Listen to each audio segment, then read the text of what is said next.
dear students. Welcome to Experimental Technique and Material Characterizations. This is a specially designed course for MSc and PhD research students. So this is lecture number 0. What it mean? It means that this is an introductory lecture in order to understand the basic idea of this course. So just like you can see on the slide on the leftmost, we have different kind of the material, or let me more specific, that is different type of the nano materials. And then after that we have from left to the right, we have different type of the characterization apparatus that is being utilized uh, to characterize these material. So the whole course is about these experimental techniques, the way they operate, and the way they gave us the information about different types of the material. So in this introductory lecture, first of all, we will proceed about to gain idea of different type of the materials, and then we will move towards the category and the need of different characterization apparatus, that what kind of the characterization apparatus we need and practicals, and why we need them, and what the information that we are required from those characterization apparatus. So and first we move towards different type of the material. So for ease of understanding, we have a material tree for all of you, so that you can have a quick idea for to understand the basic concept of the material. So here you can see that on the leftmost we have metals. So metal, you see that is further divided into subcategories. So the major categories you can see here for yourself. That has been divided into ferrous alloys. Ferrous alloys contain steels, cast irons. Then we have aluminum alloys. Aluminum alloys contain aluminum copper alloys and aluminum magnesium alloys. The third well-known categories in metals, we have copper alloys. So copper alloys contain brass. Brass mean copper zinc alloys, and we have bronze, that is copper titanium alloys. The second category of the material, we call it ceramics. Ceramics are basically of the two type. I mean, we have two big categories of the ceramics. The first category is called engineering ceramics, that contain barium titanate and PZT.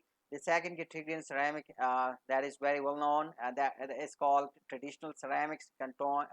Is contain stones and porcelain. These are the two main category in traditional ceramics. The third type of the material is called polymers. The polymer is further divided into three main categories. The first category is called thermosets, that contain melamine, formaldehyde, and polyamide. The second category, we call it thermoplastic. The thermoplastic contains polypropylene, polyethylene, and nylon. The third category is elastomers. Inside the elastomer we have nitrile rubber and silicone rubber. The four major category of the materials is called composite.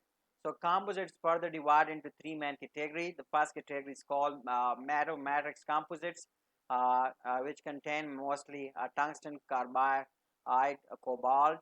The second category inside the composite, we have polymer matrix composites that mainly contain carbon fibers and reinforced plastic. The third category of the composites is called ceramic matrix composite. So these are the well-known categories of the materials. Now we have all these type of the material at different scales level. Uh, we can synthesize these materials and different scales according to our requirement. By requirement we mean according to specific applications. So based on those application, we make or we synthesize different we synthesize these material in different scales. So when we have them in different scale, So we should also need different apparatus to visualize them or to characterize them, and other to find that whether we have them and that exact scale which we require for a particular application.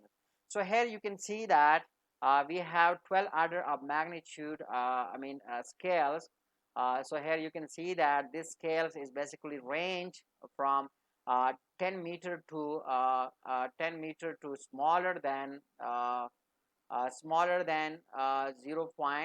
nanometer. So here you can see for yourself.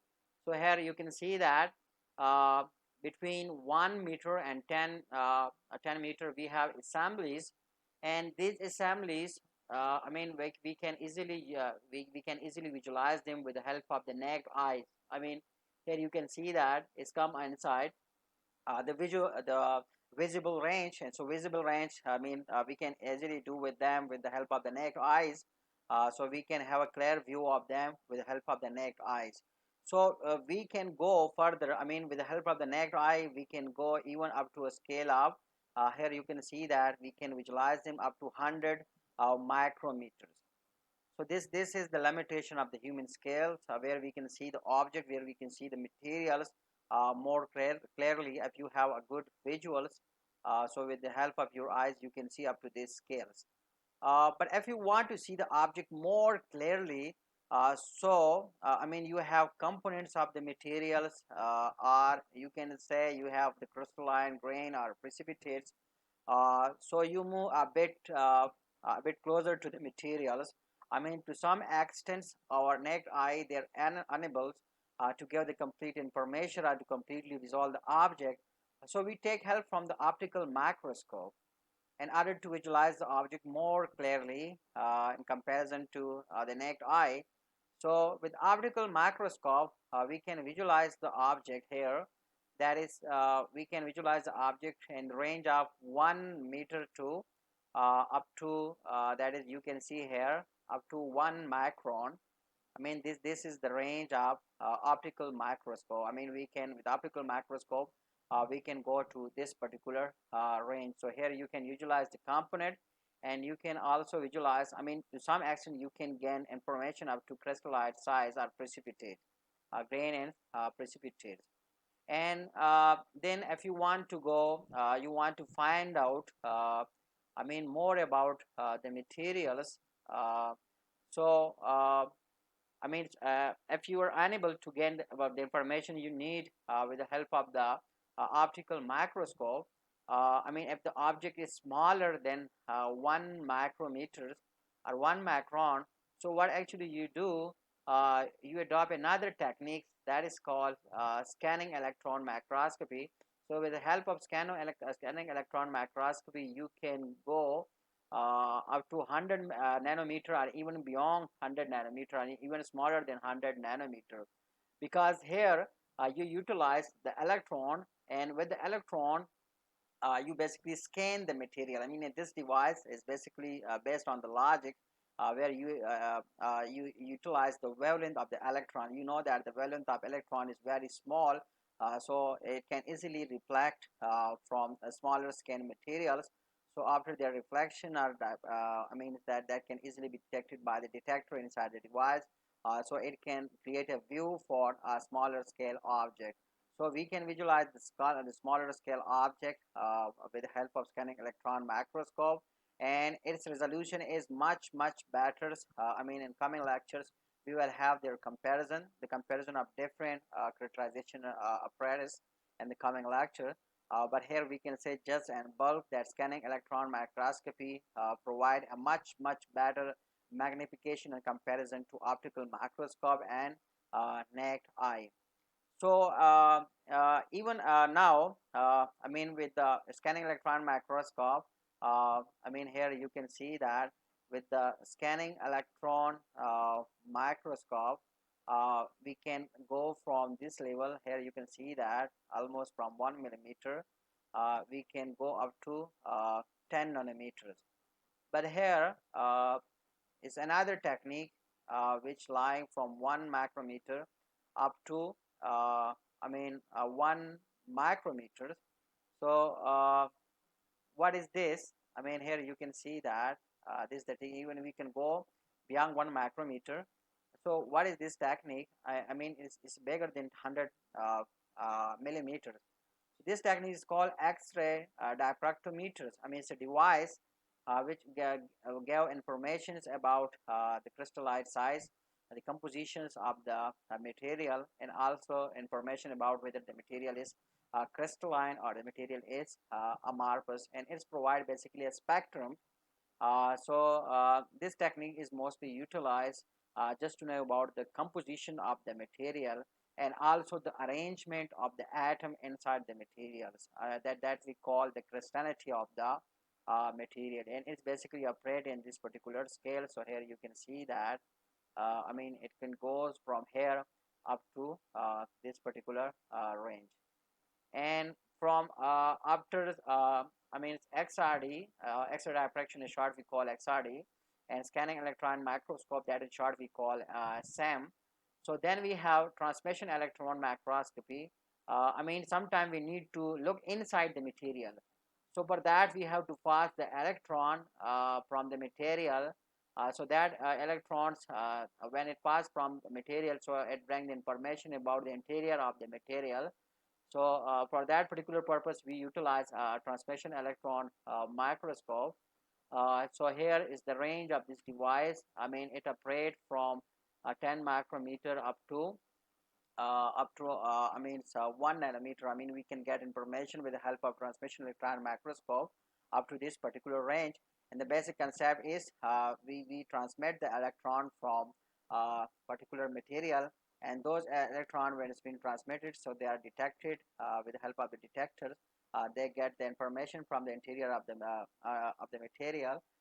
So with the help of that, we get the information about uh, the inside of the materials. So then we have another type of materials, another type of apparatus that is called scanning tunneling microscope. That is called, I mean, we have two in this category. One is called STEM and that is called AFM. So it operates in the range from 10 micrometer up to, I mean, it can goes even up to 0.1 nanometer or smaller than that. So these are basically the material characterizations devices or the apparatus with the help of which we can visualize different type of material. So if you have, I mean, if you want to go beyond 0.1 nanometer, that is, you want to go to atomic scale or subatomic scale or subatomic particles. So then we have the type of the apparatus that we call particle accelerator. So particle accelerator can provide informations at atomic, not only atomic and molecular, but also at a particle in subatomic particle size. But here we will just keep our course restricted up to this level, that is up to scanning tunneling microscopy that we call STEM and FM. I mean, we will start it from the opticals and then we will finish with the scanning tunneling microscope. I mean, this is the range for our course, that is our course will cover up to this particular level. I mean, it's the particle accelerator that we have already covered, and another course that we call nuclear physics 1. So we have already a lot of discussion, a lot of lecture about the different type of the particle accelerator. So we won't have any lecture here about the particle accelerator. So we will have only the lecture up to scanning tunneling microscopy.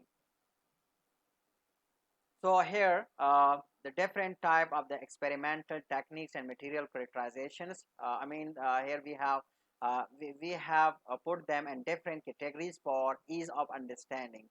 So here again, you can see a tree of characterization technique, and the leftmost we have the category that is called probe-based technique. So probe-based technique, in this category we have two type of the characterizations that is similar. I mean, their working principle is almost the same. That is called AFM and STM. And detail, we will have a discussion on them. These two techniques give information about the orientations, smoothness, applied force, grain size, depth profile of the materials, dielectric properties of the material, and mechanical properties of the material. I mean, all these information we can get with the help of AFM and STM. The second category of the material, the characterization technique include electron diffraction based technique. So electron diffraction based techniques include transmission electron microscopy, scanning electron microscopy, and energy dispersive spectroscopy. So these all these techniques that give information about the thickness of materials, number of layers of the materials, high resolution imaging of the materials, atomic number contrast of the material, surface properties of the material, compositions, and morphology of the material. So all these information we can get more or less with all these techniques. So then when we will go to each techniques, I mean individual technique, so we will there we will specify what is the pros and cons of these techniques. The third categories of the techniques called X-ray based techniques. And X-ray based technique, we have two major techniques. One is called XRD and the second is called XPS. Both of these techniques, they are being utilized to find the information about the material crystallinity, interlayer distance, interface information, compositions, chemical bonding, layer interactions, and defects. So again, when we will discuss, in individual each technique, that is XRD and XPS. So there, we will explain that why we are using XRD for a particular material characterizations and why we are XPS. I mean, both they are X-ray based technique, but there we will specify that why and what under what circumstances we are utilizing XRD, and under what conditions we are in need of XPS, that we call X-ray photoelectron spectroscopy. So thereon we will discuss it in full details. The last category here we have inside the characterization techniques is called spectroscopy based technique. Here we have two main techniques called Raman and STS. So with the help of this technique, we mainly get information about the doping, the strain inside the material, techniques of the material, number of layers of the material, composition of the material, quality of the material, and orientations of the material. Now here we have a questions. There's some of these techniques. I mean, if you look here in detail with all these techniques, so some of the informations is provided almost by all of the techniques. So here we have a question that let's suppose if we take a particular information, just like for example we say compositions. So about the compositions, we can get this information from Raman spectroscopy. We can also get that with the help of XRD or XPS, and also with the help of SEM. So here we have a question that why we have different techniques to obtain the same information, and why if we get this information from one type of apparatus, from one type of the technique, so why utilizing the other type of the technique? So be remember the other type of the technique when we trying to if we have got already the composition information from the TEM, SEM or ADX, and we are trying to check against with the composition for by XRD or XPS or by Raman. So it means that we want the confirmation of these results. I mean, though we have already with the help of TEM, SEM, and ADX, but if we are trying it with the XRD, XPS, or Raman, so what it means? It means that with the addition of other informations, we want to confirm the results that is being given by TEM, SEM, and EDX. So that's why we do further characterization. The more characterizations we have, the more accurate the results will be. I mean, if we get the composition only with these kind of apparatus, so the quality of the materials of one type, and if we get further confirmations with the help of XRD, XPS, or Raman, or STS, so it means that this information will be more real or more accurate if we confirm it with the help of XRD and Raman. So now with XRD and Raman, we not only get information about the composition, but we can also get some other information which is unable to be provided by this apparatus, the same time EDX or with the help of AFM and STM. So some of these techniques they are being utilized for some other purpose that we cannot get by any particular technique.